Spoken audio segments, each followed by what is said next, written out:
Ja mēs domājam par to, cik dažādos veidos mēs varam pacelties virs zemes, tad pirmais, kas nāk prātā, ir lidmašīnas, aeroplāni, deltaplāni, gaisa baloni. Nu, pēc tam, ja labi gribam, varam aizdomāties līdz snowboardiem, līdz riteņbraukšanai, bet tie patiešām nav vienīgie veidi, kā to izdarīt. Izrādās, to var darīt arī ar slidām, un šoreiz es nerunāju par daislidošanu un piruetēm. Nē, es runāju par crashed ice un Armandu Tripānu, kurš pagājušajā gadā bija vienīgais latvietis, kurš ar to nodarbojās. Kā viņš vēl ir palicis dzīvs? To tūlīt noskaidrosim.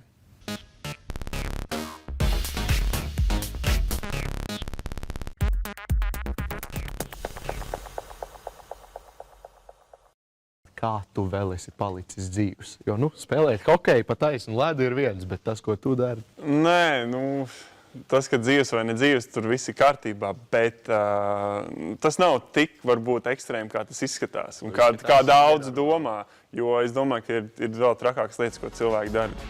Armandam viss sākās ar sacensību videoklipa noskatīšanos pirms gadiem 8.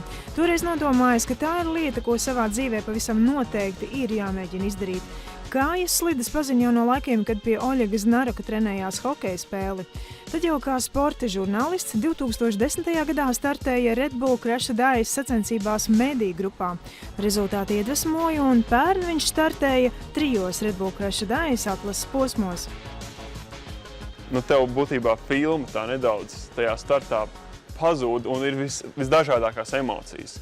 Man ir, pieņemsim tā, katru reizi, lai arī es to esmu darījis jau 2 gadus, kad tu nostājies, pirmā doma man ir panika. Vienmēr man ir panika. Tev pilnīgi panika, ko es te daru, kas tagad būs. Tu zini, ka tā trasa, tu pat neredzi, kur tu tādu brauc lejā. Un otrā sekunda ir pilnīgākais miers. Tā, ka tu vari, es nezinu, tev varētu pasauli uz pleciem uzlikt, un tev būtu viegli. Un tad ap 3. 4. sekundu vārti atverās. Un tad iestrādājās tas, kad ir tā kā dzīvnieks sindroms. Tā kā zirgam. Skrien, atverās vārti un skrien, un tev dabīgais instinkts uzvarēt, būt pirmajam. Un tas ir tā maģija tam sporta veidam, kad mēs darām visu to, kas mums tik ļoti patīk. Red Bull Crashed Ice ir ekstrēmākais sporta veids, ko vien var iedomāties uz slidām. Labākais no hokeja, bordercross un slidošanas. Tā ir lieliska atmosfēra un masīva ledus trase. Tas ir sastindzis ūdens un tās ir asinis dzīslās. Ātrums traucoties pa trasi sasniedz līdz 50 km/h. Sacensību dalībniekiem jāiztur gan esi pagriezieni, gan lēcieni un konkurences spiediens, jo nav brīnums, uzvarēt grib visi. Bet kā vispār var trenēties? Nav taču Latvijā ne trases, pa bobsleja trasi lēst. Nē, ar to trenēšanos ir tā. Tas nav tikai mums, teiksim, man Latvijā. Tā ir problēma visur, tāpēc, ka daudzos sporta veidos var pielāgot. Iet uz trenažieru zāli, iet tur uz vēl kaut ko vēl. Tu vari attīstīt sevi, uzskačāt spēku, ātrumu, vēl kaut ko. Bet tā trasa ir tāda, kad atrākot, viens piemērs. Pagājušais gads Vācijā notika posms, un uz starta atnāca 2 AHL spēlētāji. Viņi līmeni zemāk pa NHL, viņi jau pelna 1000.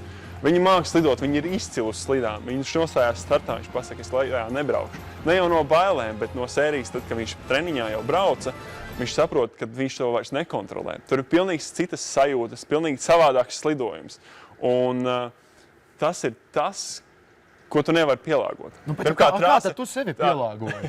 Es pielāgoju tā, ka man ir tā iespēja, kad man liels paldies jāsaka Dainim Dukuram, Siguldas trases direktoram, kurš viņš man ļauj pabraukt pa trasi lejā. Un tas ir kaut kas līdzīgs. Tu dabūni ātrumu. Godīgi tu dabūni tikai ātrumu.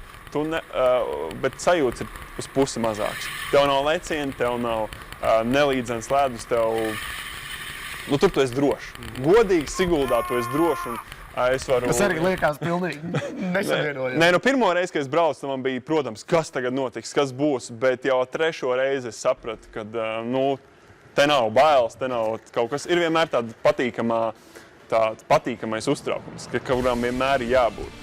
Armands ir rūpīgi trenējies 2012. gada mačiem un jau sapņo par 1. decembri, kad Kanādā notiks pirmais posms. Man ir uzaicinājums, es esmu iekļuvis tajā listē, kur jau uzaicina sportistus startēt no valstīm. Man vairs nav jācīnās par to vietu, bet vajag atbalstu. Un atbalsts šajā sezonā ir tā, ka ir 5 posmi un visi ir ļoti tālu. 2 Amerikas, viena Kanāda, Šveice un Krievija. Tā kā daudz ceļojumu, daudz līdzekļu tiek. Un es ceru, ka man labie darbi palīdzēs, labiedarbi.lv. Sameklējiet, atbalstiet, ja. Bet tas rezultāts, manuprāt, ir... Es gribu būt 30. Man ir mērķis, tāpēc, kad par to, ko varbūt tu teici, kad es jau sāku palikt pa vecu tam, kad tur jaunieši nāk virsū. Un es savu vietu esmu izcīnījis. Un ja es tieku 30. Kopvērtējumā, es dabūnu kādam puisim vietu šeit Latvijā, kad viņš var piedalīties. Un es gribētu atstāt kādu tiešām labu, kurš varētu turpināt. Vai ne? Ko viņš lai izdodās. Jā, Tikai lai izdodās. Jā.